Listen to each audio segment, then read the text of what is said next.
Pertama nanti akan disampaikan oleh Ketua KPU NTB Bang Sood, yang selanjutnya akan disampaikan oleh Bang Ikratif. Selanjutnya nanti mohon kesediaan juga senior kami Bang Iju, dan yang terakhir Ganda Abdurrauf. Mungkin secara bergantian nanti waktu dan tempat kami persilahkan.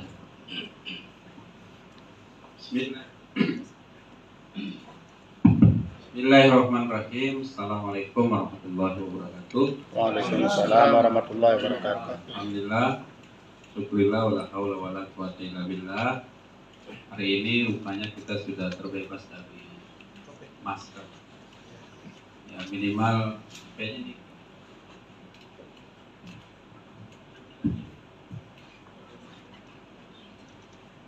Mungkin dulu di masa Orde Baru itu menggantungnya ke atas karena masih konsepnya menggunakan suara berdasarkan nomor urut. Sekarang pertarungannya bebas, pertarungannya berdasarkan suara terbanyak.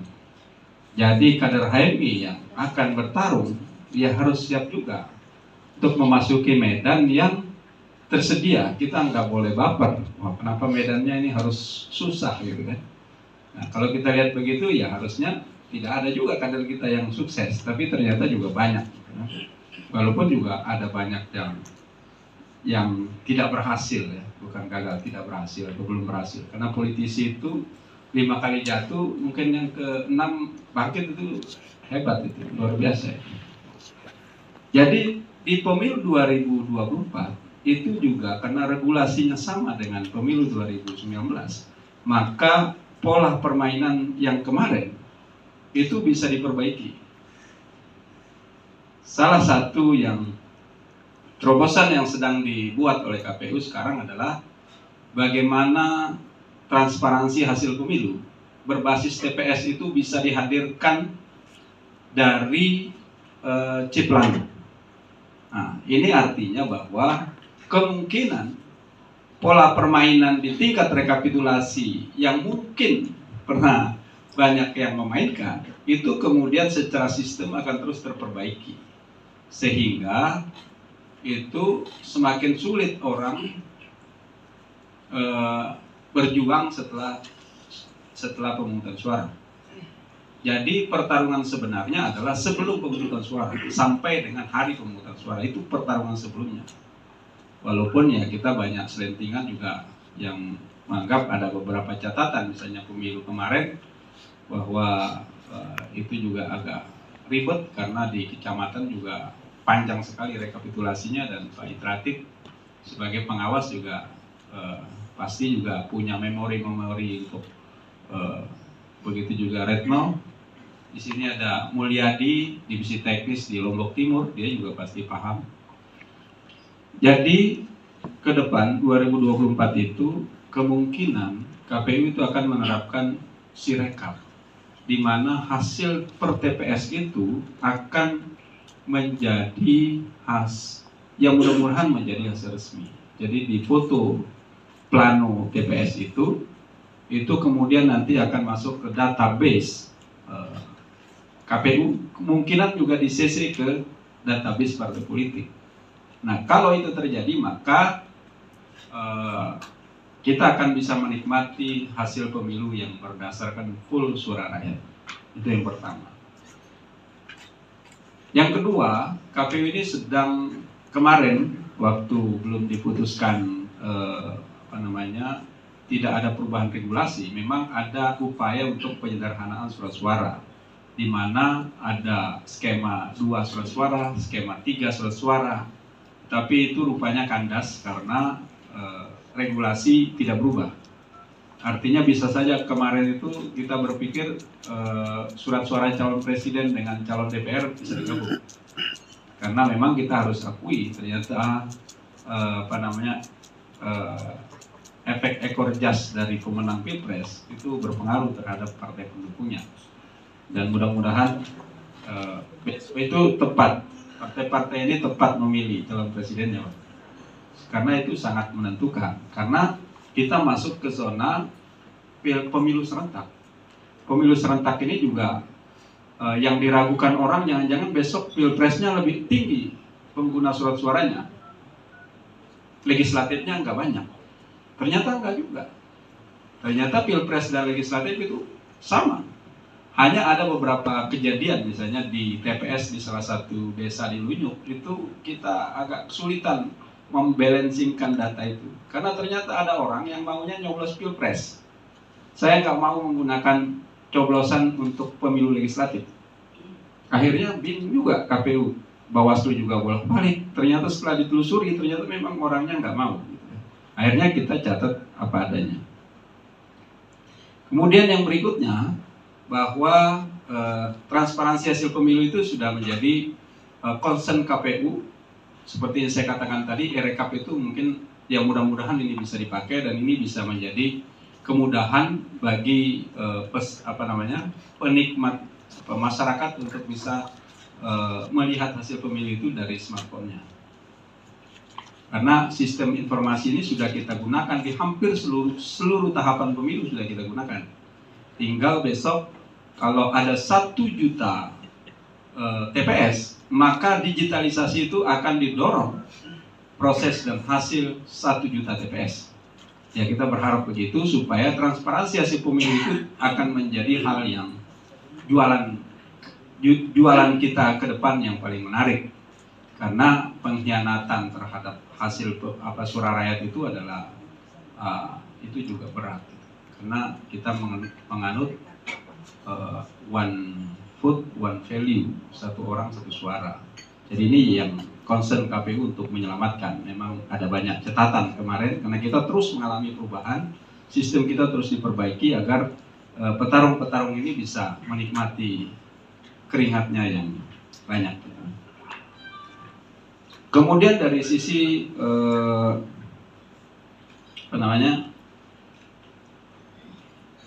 tahapan pemilu. Nah, pemilu kemarin perdebatannya agak panjang di hari H. Kita sudah memutuskan, KPU dan DPR sudah memutuskan 14 Februari. Kenapa 14 Februari? Ternyata setelah kita urai, kalau pemerintah mengajukan Mei, itu sangat tidak rasional untuk menggunakan hasil pemilu di pemilihan kepala daerah. Karena pilkada itu 27 November. Asumsinya kalau 27 November, pencalonan itu paling tidak di bulan September atau Agustus. Nah, kalau bulan 2 pemilunya, maka asumsinya hasil pemilu itu bisa dipakai untuk pencalonan kepala daerah. Nah, sehingga bagi politisi, ini juga dilema politisi. Biasanya politisi ada juga yang bermain aman, mau legislatif, tapi sebentar lagi mau eksekutif.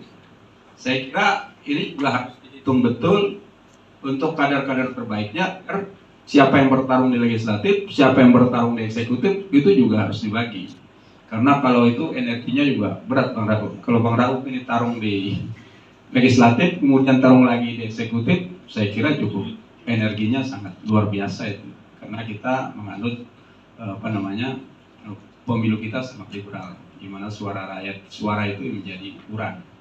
Nah, ini yang kemudian perdebatan kemarin itu kenapa harus bulan Februari atau bulan Maret pemilunya, karena itu bisa digunakan untuk penghitungan kursi di bulan 9 atau bulan 8. Karena kalau itu tidak bisa digunakan, maka agak naif kalau menggunakan hasil pemilu 2019 di pertarungan 2024. Kemudian yang berikutnya, tantangan kita juga misalnya kemarin banyak petugas kita yang mengalami kelelahan sehingga banyak yang ada yang meninggal sekitar di bawah 500 orang. Dan itu ternyata secara administratif pemilu kita ini luar biasa, sangat tidak masuk akal dari sisi administrasinya. Bayangkan saya hitung-hitung hampir ada di atas 150 salinan yang harus dibuat di TPS. Itu kalau partai nuntut semua, DPD nuntut semua, itu bisa KO semua itu, KPPS kita itu. Makanya digitalisasi pemilu itu, Sirekap itu digunakan, sehingga harus didefinisikan dokumen dokumen online itu bisa menjadi seperti salinan pemilu. Nah, ini yang kemudian harus kita definisikan di peraturan-peraturan KPU, karena selama ini kan manual itu yang digunakan sebagai alat salinan. Sehingga kalau itu terjadi, maka Sirekap ini bisa digunakan secara optimal dan menjadi hasil pemilu, maka itu tinggal hasil TPS 1 Desa Montong Gading misalnya, itu bisa dikirim juga ke database partai politik, database KPU, database Bawaslu, dan lain sebagainya. Sehingga ini kita akan mudah sekali untuk memantau pergerakan suara. Kemudian yang berikutnya tentu politik harus juga memastikan bahwa 30% calon perempuan. Nah, itu banyak kejadian, termasuk di Lombok Barat kemarin ya. Ada yang satu dapil kemudian dicoret oleh KPU. Karena aturannya memang begitu. Tapi setelah sidang DKPP, ya dengan argumen partai politik, dan ya akhirnya dikembalikan. Diberikan kesempatan untuk memperbaiki. Nah, ini kesempatan bagi partai politik untuk menata agar 30% ini tidak terlalu dianggap remeh. Jadi diatur betul calon perempuannya supaya tidak bermasalah saat pencalonan. Memang kita juga menemukan calon perempuan ini, karena saya juga pernah menemukan waktu di Sumbawa itu calon perempuannya ternyata ini pedagang sayur yang sering lewat depan rumah.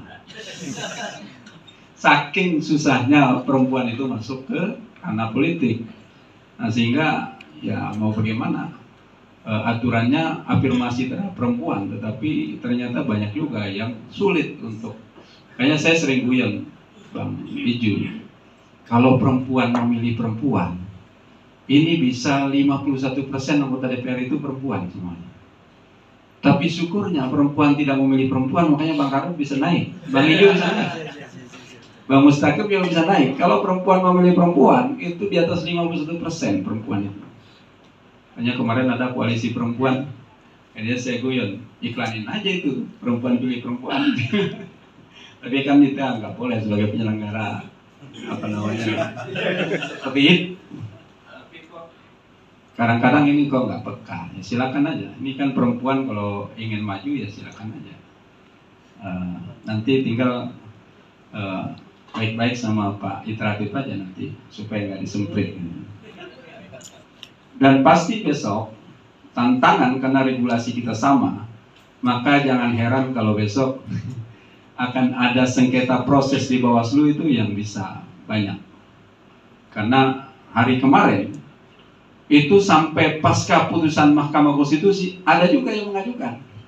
Nah, mungkin itu juga perlu ditertibkan saya kira, karena setelah Mahkamah Konstitusi harusnya clear semuanya hasil pemilu gitu. Tapi itu ternyata berdampak anggota KPU dipecat gara-gara itu. Nah, ini juga kita juga di Bawaslu ini juga semakin hari kita juga harus semakin dipaksakan untuk tertib bekerja, profesional. Jadi kita hanya bisa memantau kader ini pergerakannya bagus, tapi nggak mungkin kita bisa bantu bersuara, apalagi menambah suaranya.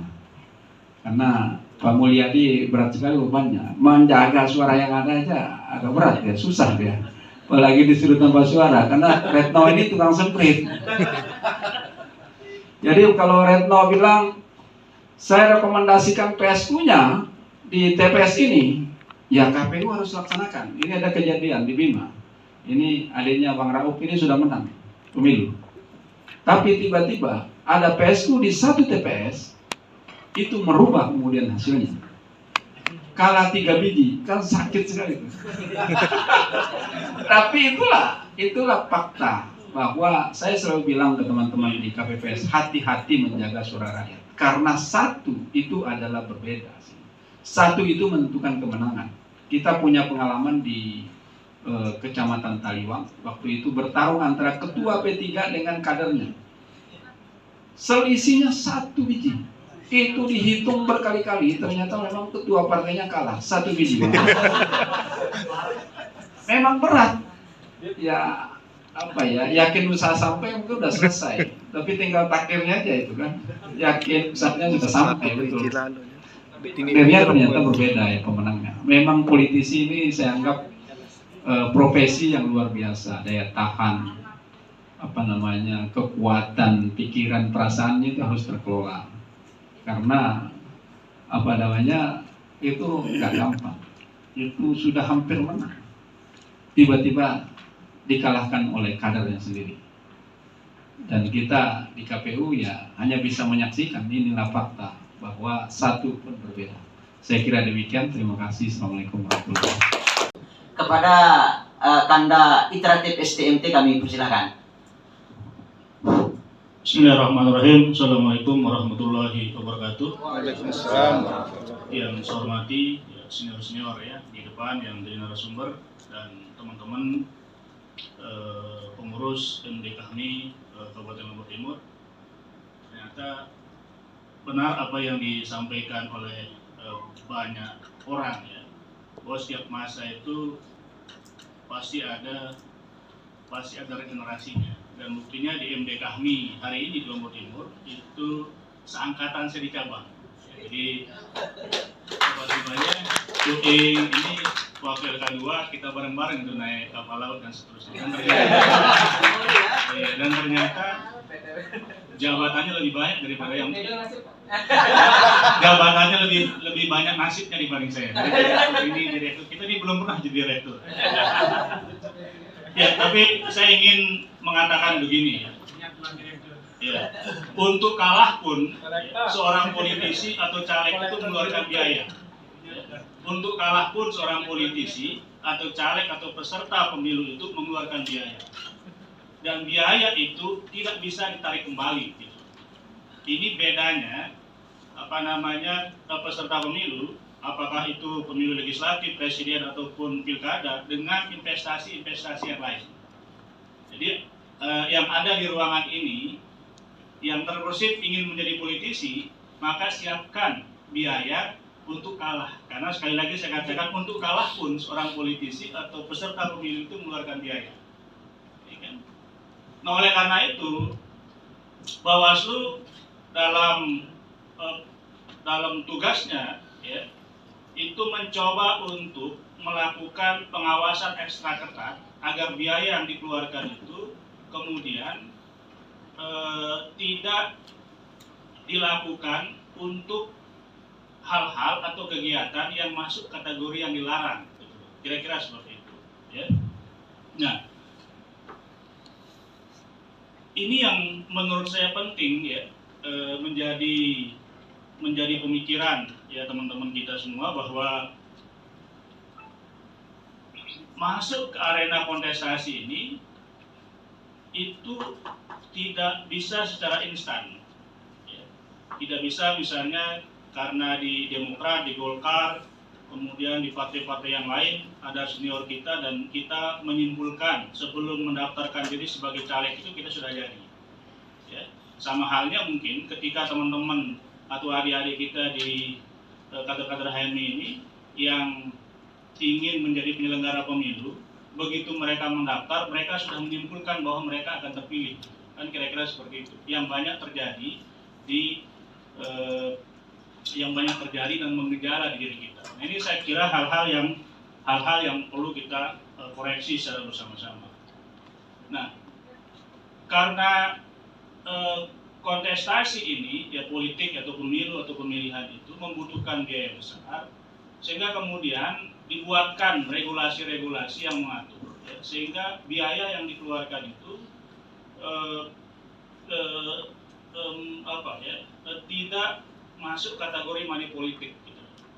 Ya, kalau dulu misalnya regulasi-regulasi yang dikeluarkan itu belum menyebutkan misalnya apakah boleh transaksi duit ya kan, atau kemudian memberikan sembako dan lain sebagainya. Nah, dalam pemilu 2019 kemarin kemudian itu mengubah pemberian dalam bentuk uang itu menjadi barang. Ya, meskipun di lapangan itu agak sulit itu terwujud ya, karena banyak hal dan segala macam itu. Nah, ini menurut saya ini menjadi perhatian kita bersama. Gitu. bahwa jangan sampai kita, sekali lagi kita itu takut mengambil peran, ya, mengambil peran menjadi bagian dari kontestasi politik itu semata-mata karena kita tidak punya duit seperti yang disampaikan Pak Ijul. Saya kira Bang Mustaqim ini salah satu petarung sejati lah ya, termasuk Bang Rauf ini berapa kali harus gulung tikar segala macam, ya, tapi beliau tetap bangkit gitu dan optimis, semangatnya tidak pernah berubah.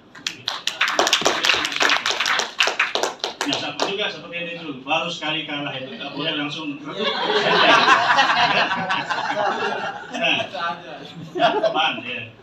Nah, sekarang di kita di Bawaslu itu, ya, sebenarnya tugas pokok kita itu ada 4. Ya. Pertama, melakukan pencegahan. Nah, pencegahan itu umumnya dilakukan sebelum tahapan-tahapan itu dilakukan. Misalnya kita kenal ada 2 program strategis nasional, ya, yang juga diselenggarakan di semua kabupaten kota dan provinsi. Ada yang kita kenal dengan SKPP, misalnya Sekolah Kader Pengawas, dan ada beberapa kader HMI yang ikut di situ. Kemudian ada sekolah atau pada pengawasan partisipatif, ya, yang di situ bertujuan untuk mengingatkan kita bahwa ancaman money politik itu merupakan ancaman yang serius yang harus kita lawan bersama. Nah, jangan sampai kalau kemudian kita aminkan bahwa caleg itu harus menjadi caleg karena punya uang, maka ini akan membunuh potensi-potensi yang secara intelektual itu mereka luar biasa menonjol dan luar biasa. Nah, makanya saya ingin juga mengingatkan adik-adik atau teman-teman kami ataupun HMI, ya, ada banyak modus atau pergeseran pola transaksi money politik yang berkembang sekarang. Kalau dulu organisasi-organisasi kemasyarakatan itu kan sangat aktif dan rajin mengajukan proposal, ya, ke partai politik, ke caleg, ya, ke calon gubernur, ke calon bupati, bahkan ke tim-tim calon presiden. Padahal ini merupakan bentuk nyata dari money politik itu. Karena apa? Karena dalam proses itu ada kontrak politik yang mau kita bangun. Ketika proposal ini cair, maka kita akan mendeklar diri untuk memberikan suara pada yang bersangkutan. Nah, sebenarnya money politik ini banyak diambil oleh komunitas-komunitas elit sebenarnya, komunitas-komunitas berpendidikan. Ya. Karena tadi mereka mengajukan proposal, kalau proposal ini dicairkan, ya, maka mereka akan memilih yang bersangkutan. Yang lebih bahaya lagi, misalnya ada 5 calon di Lombok Timur, 5-5-nya masuk proposal kami misalnya. Nah, ini kan sangat bahaya kalau seperti itu. Harapan kita, kami mempelopori anti proposal untuk peserta pemilu atau untuk peserta pemilihan. Karena itu adalah bagian nyata dari money politik itu sendiri. Ya. Nah, kalau dulu modusnya sekali lagi, kalau dulu modusnya seperti itu, ya, ingat Bang Ojek tuh. Jadi jangan proposal kami itu yang paling atas dan paling tebal gitu. Di banyak calon yang ada. Dan ini mungkin bisa dirasakan langsung oleh senior-senior kita yang ada di ruangan ini yang pernah ikut menjadi calon anggota legislatif. Ya. Kalau dulu kontraknya ke komunitas, ya. Jadi kalau misalnya ada kelompok sepeda motor, kelompok kesenian, kelompok olahraga, ketika bantuan itu mereka cairkan, maka secara otomatis kelompok itu akan memilih, memberikan komitmen itu. Tapi dalam perkembangannya ternyata tidak. Ada yang sudah memberikan bantuan ke komunitas seni misalnya, ya, senilai taruhlah 5 juta. Ternyata suaranya di komplek itu atau TPS itu hanya 1 atau 2, ya kan? Jadi muncul banyak berita yang viral kan begitu selesai pilkada, ada yang mengambil speaker masjidnya, ada yang mengambil karena apa? Karena kontraknya tidak sesuai dengan apa yang terjadi di lapangan. Nah, Bawaslu tentu tidak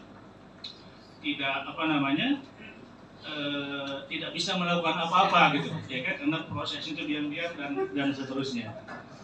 Nah, yang terjadi sekarang ini, yang dari kontrak komunitas, ini amatan kita di Bawaslu, bergeser menjadi kontrak individual. Jadi transaksi itu antara caleg dengan timnya dengan perorangan. Ya, kalau dulu misalnya tadi dengan komunitas, ya, kan berkembang itu, begitu modus ini berkembang ya suruh saja pengurusnya atau masjid atau speaker itu yang memilih yang bersangkutan, gitu, ya kan?